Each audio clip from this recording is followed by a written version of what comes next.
Sometimes I definitely get scared thinking about stepping into something that's so different than the South Charlotte life that I've been living, but I think it just goes as a testament to show what it looks like being obedient to the Lord and where He's called you, because so often when people think of missions, they think of going overseas on these big, extravagant, elaborately planned trips, but it's cool because God actually calls us to go to the nations, and the nations are right here in Charlotte. I think it's super special to be able to live in a neighborhood among refugees because I can be able to have my door open 24/7 to welcome the kids in when they are bored or they need extra help with homework or their parents are out of town and they need a meal or a place to stay, being able to provide that, as well as giving them rides to soccer practices or doctor's visits that they wouldn't otherwise be able to get to. I will mostly be working in the after school as an after school teacher. That's a Monday through Thursday role, and we just get to play with the kids, love on them, serve them food, and also help them with their homework.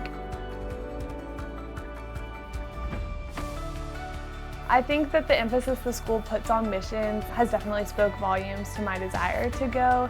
and serve in this way through mostly through chapel speakers that have come and shared about the work that they're doing all over the country has inspired me. And it's cool to see the connection between memorizing a Bible verse in class and being able to apply it to a circumstance down the road.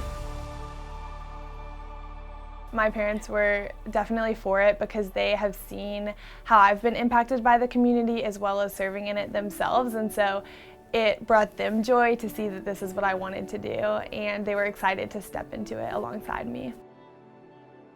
I definitely plan on going to college because I've always wanted to be a teacher, and this is just giving me experience to go and teach kids and be a light to them in that way. And so I think that there's nothing wrong with going to college, but I think it's also really good to just pause and evaluate what you really want and what you feel like the Lord is calling you, because there's so much learning that can be done in taking a gap year as well.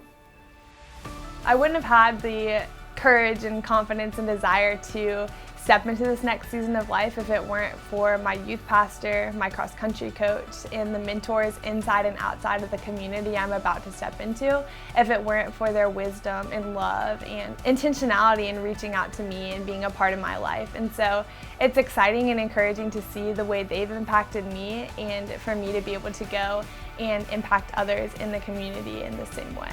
Sometimes the places that are full of poverty and brokenness seem like the scariest places to go, but there's something so beautiful in that because it's stepping into somewhere that God has called us to be, and it's somewhere God has called me to be.